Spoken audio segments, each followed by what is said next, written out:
السلام عليكم ورحمة الله وبركاته أصحابتا وأن السلامي من الباء جوكتان وأنا يقول سلامي سلامة السلام السلام عليكم أرضي أصحاب بدنا يقول سعود ستي سيد الله سميه سيد الله هجسو لا تدا ما بالنتوكا سيد الله هجسو يقول سعود ستي وأنا تشدون إن شاء الله تعالى marka koowaad waxaad tagi doontaa meeshay ku qoran tahay maarta setting ayaa ku dhufanaysaa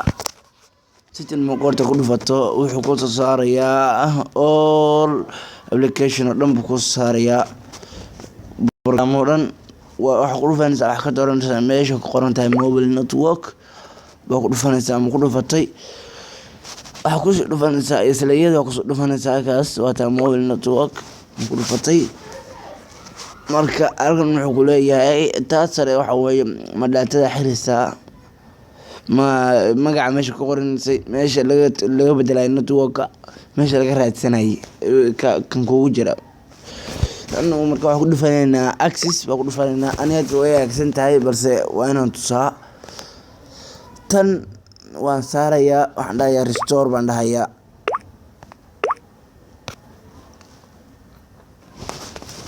saacada bilis waxyar suga halka way soo dhacday waxa ku soo dhufanaya meesha balaaska ahayd oo jeedeen balaaskii waa ku dhufanayay name meesha ku qoran tahay kaarka kugu jira ayaad ku save garaysanaysaa kaarka kugu jira ayaad ku save garaysaa aniga deersan talba ugu jira waa aragtaan ogaad halka meesha tamtar ku qoran tahay waxa ku qoraysaa samtel kan labaad bay imaanaysaa ABN ka imaanaysaa waxa ku soo qoranaysaa samtel يعني كل شيء قرنا سأينكم ماهن إذا قف وابكارك وجرو ويه بوك قرنا يا سوختك ويه ماذا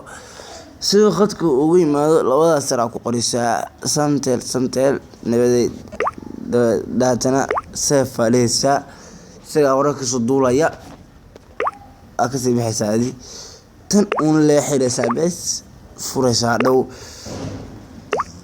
isaga qasabku imaanaya fiiriyo kaas asxaabta waan salaamay meel ba joogtaan subscribe-ka igu caawiya bismillaahir rahmaanir rahiim subscribe-ka